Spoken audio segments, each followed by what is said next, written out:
Hello and welcome into another hands-on video on this channel. Today we'll be talking about React and especially Next.js, which is built on top of React, and we will use Material-UI, which is an external packages for creating a user interface, and we will try to create a very basic to-do list application. The to-do list is a very common interview question. So let's hop into the VS Code and to the browser and see what we will be able to do today.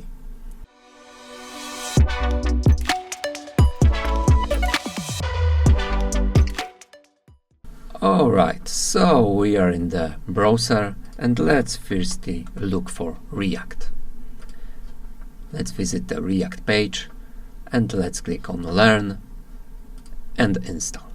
So React is a JavaScript framework for building front ends of the applications, and if we will go here, usually like 2 years ago there was a Create React App application. Right now even React considers to use something else like Next.js, Remix or many more. Those are the frameworks that are being built on top of React with some extensions and more options. So let's firstly click here and we'll get to VS Code. I created a very basic React folder and let's click that. We'll be asked some questions like project name, so let's call it to-do list, and some questions which I will explain very briefly. Do you like to use TypeScript? Today we will not be using TypeScript because this is a very vast topic for another video. Let's create no. Let's slint. Do you would like to use slint? We won't be using slint today, that's another topic. This will be a thing that will statically check out your code. So if all the declared variables are being used, are the imports are proper, and so on and so on. Let's click no here. Tailwind CSS. Tailwind CSS is another package that it's being used for styling the applications. We'll be using Material today, so we will skip Tailwind. And do we would like to use source directory? We can use source directory. This will be the place where the code is being stored like a source code and it's being compiled to the distribution itself. So let's do yes. And do we want to use app router? We will click yes, but on the routing we will talk a little bit more in the future. But routing itself, very briefly, it's something that in the single page applications that the browser URL is changing, but actually without the whole reload. So the page view is being changed in an app, not on the like another /route something in the browser. So let's do yes. And do we would like to customize the default import? Let's just skip it for now. It's just a matter of how you will be importing your files to the application. And right now there will be some node installations being done and some basic setup. So I will click this to-do folder, and as you can see we have a very basic Node.js application here. So we have our package.json, we have our readme, we have our node modules, the public folder where you will store all the public assets like images, PDFs if you would like to attach them to the web page, and this source folder that we talked about. So here we'll build the old sources. So let's firstly go to readme and we will see here that npm run dev will start our development server. Okay, I'm not in to-do list folder. npm run dev one more time. It will start the local development server and compile the source to our usage. So let's open another tab and let's do localhost 3000.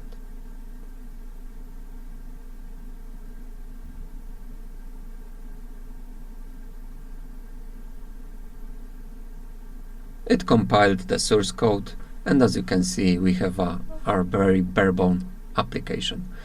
Let's clean it up a little bit so that we'll be starting from scratch. I will delete the CSS. I will delete the modules, and I will do some work around here. So title, let's call it our briefly.dev to-do list, and let's here remove this styling, and we'll keep this like that, and let's go to page, and here I will make it a little bit bigger. Here is the basic structure of the page, but we will take everything out and we will start from scratch. So just to know that it works, we'll stick here just very basic hello with to do. Alright, let's go to the browser, and as we can see, we have our to do header 1 here. Let's try to build it. So we talked about Material-UI, so let's do Material-UI. It's a components library. There is also a paid version, but a lot of components are for free, and if you would get a little bit acquainted with that, you will see that there are many of those elements and styling across the internet. So let's go to installation. It's an npm package that we need to install. We'll install it, and in the meantime I will show you some components. So you can scroll through the many different groups like data display, feedback, inputs, and so on. We will be firstly taking a text field. So the idea is that we will create a very simple text field in which we will write a to-do description, and then will be a button. And when we will click a button, this to-do from the input will add to a to-do list, and then you will be able to add another to-do, another to-do, another to-do, and you will be able to browse through this list and delete the to-do from the list. So let's get back to the application, and we will start writing some code. So text field, basic text field. Let's expand here and see what we need. So we need to import box. Box is something like a div, and text field. Let's put it at the top, and then let's take import of a very basic text field here. So we will start to build our page, and we will take a box, and in box we'll give this text field, and let's restart after installing our development server, see where we are right now. Let's reload the page, and let's see how it will look like right now. The first compiling always takes some time because the sources are being prepared, the packages are being prepared, but later we are taking only the difference. So we have our basic form in which we can write some stuff. Alright, let's get back to VS Code and try to make it a little bit nicer. First of all, I will change this import to the one line so that we will be able to import more of the components, and then let's add another one. So we will add our button, and here we'll add a very basic button called add to do, and let's click save, and it will reload, and we will see our button.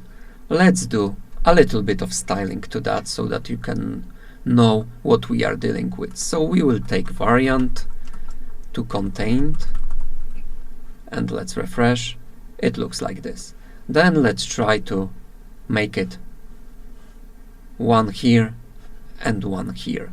So I will use the grid component, which is very useful for creating also applications that will work well on many different screen sizes, because we know we have tablets, we have phones, we have desktops. So let's wrap it in a grid container with spacing.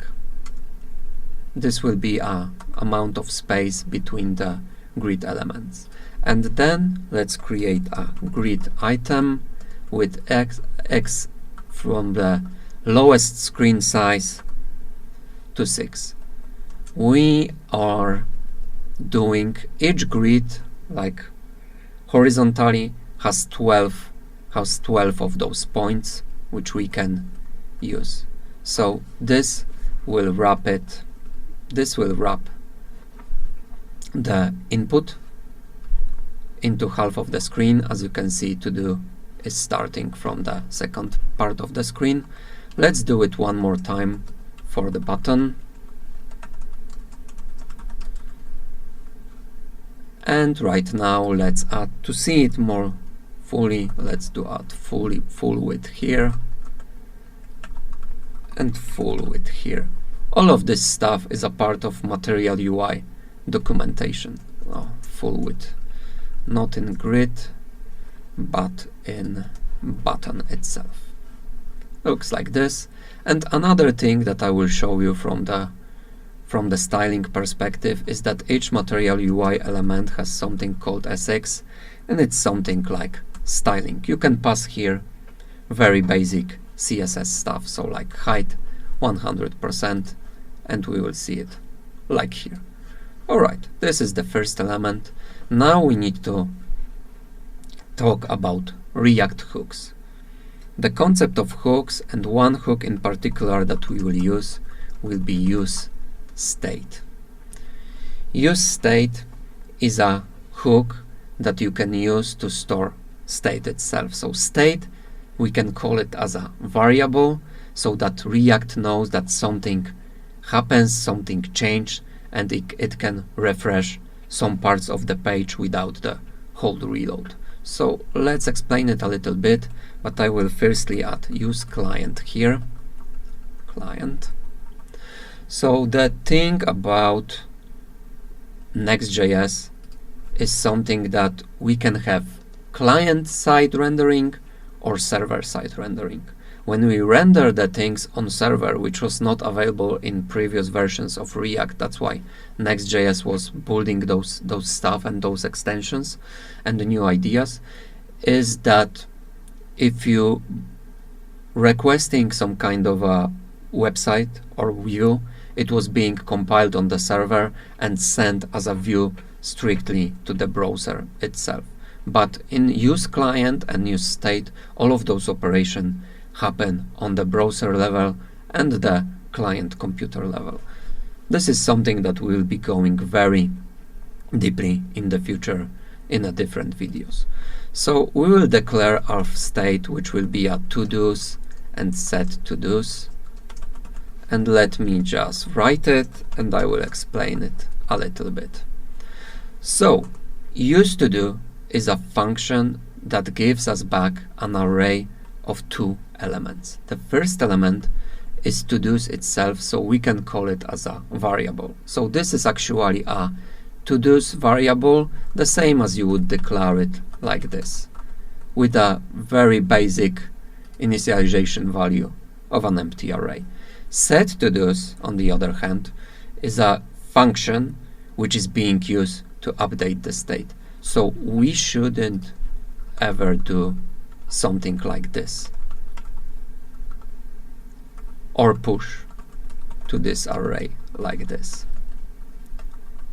We should always use this set to-dos function to update that state so that React can take control of this updating and refreshing. Alright, let's get back to our function. Right now we'll create another state which will hold the input itself.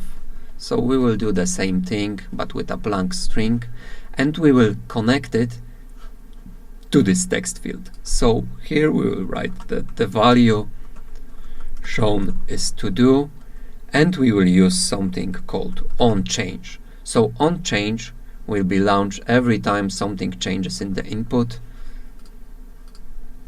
and we will assign here a function that will update this set to do. This is something not React, but HTML stuff that we have this value in the input that we can use and pass to to-do. So let's just see that still everything works. Alright, let's get back to the button. What we would like to do when the button will be clicked. So first of all, we would like to add this new to-do to the to-dos table, and then we would like to clear this to-do so that we would be able to enter a new one. So let's create a function like handle add, and it will do two things. It will set the to-dos, but we will use something called prev here. When the use state is being launched, it's not being launched synchronously. So like this update doesn't happen like instantly at the snap of the fingers, because React is trying to do some optimizations and let's say update in a batches or something. So when we are using set in use state, we usually use this something that the first argument is a previous value, so that we always update from the previous one, and that makes a lot of sense here. And we will create a set to-dos with a new array, spread all the previous to-dos, and add a new one. And the second thing we want to do is to set to-do with a blank string. Let's see how it will work. Test. Alright, I think that we didn't attach it to a button. Alright, so we are on the button, and now on the button we will do on click, and we will pass here handle add.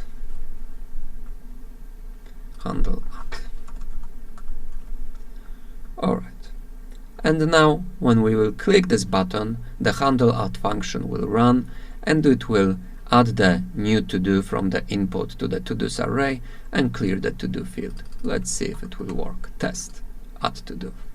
Alright, let's maybe reload the application. Sometimes with changing a lot of stuff, this use client, adding state and so on, some stuff may not work. It's a very general solution that if something isn't updated the way it should, you should try to relaunch the server. So let's load the page one more time.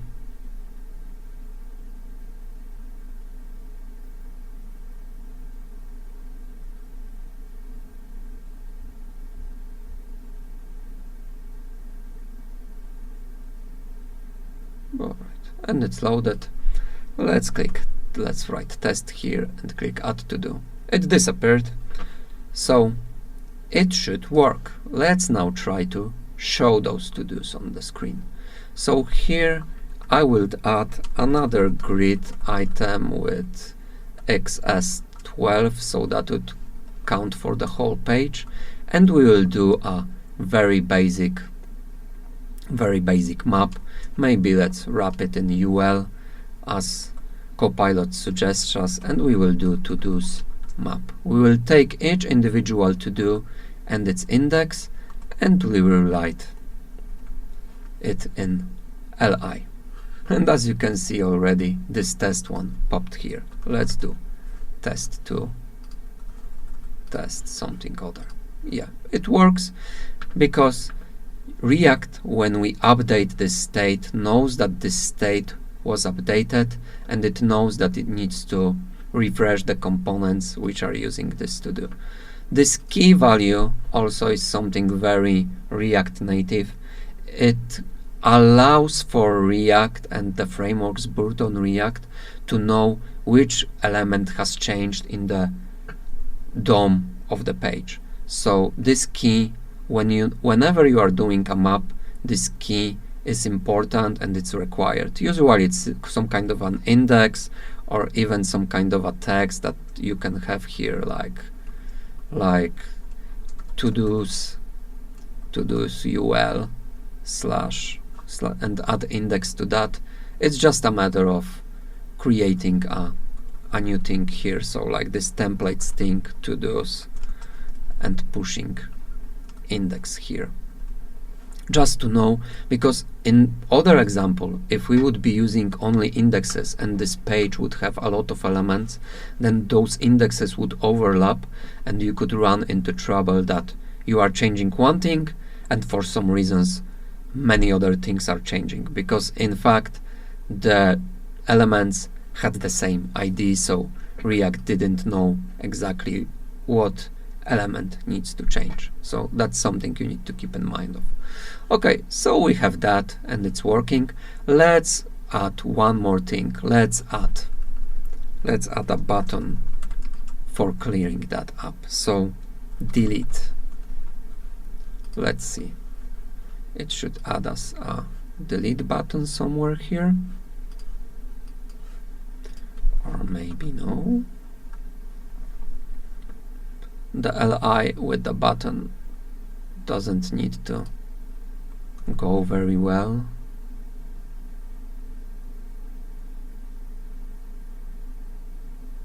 Let's reload the page. And one more thing. In every reload, the state clears because it's just a temporary JavaScript variable. Usually we would store it in some kind of a file or mostly database. Let's add test. And we have delete button here. Test2 delete button. Alright, let's work out the delete.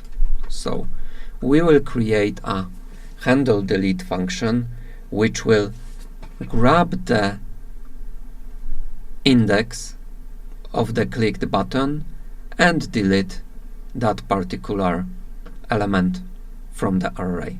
So let's add const handle del. We will take an index as an argument to this function, and it already shows us one of the possible solutions to this issue. So we will set to do, take the previous value of the whole array and make a filter on that and go through the index, and if the index doesn't match, it will remove this element. So this is strictly JavaScript. It's nothing React related. So let's do that, and let's do this button. We already know what we need to do. So on click handle. If you want to pass this index, we need to do it in this way. So handle del index. And right now every of this button will have the separate index because this is being rendered with a separate indexes using this map function. So let's click delete on this one. Let's click delete on this one. And as you can see, we are good. So let's do test1, test2, test3, and delete something in the middle. And hey, it works. So we created our very basic application using React, specifically Next.js, Material-UI as a UI design interface, and a lot of JavaScript. One thing that we can change here would be this label, so add to do, and as you can see, it will update here. That's just a very basic final touch to this one. So I hope you had fun today. I know it's a lot, but for sure we'll get deeper into a lot of those concepts. So keep working and see you next time.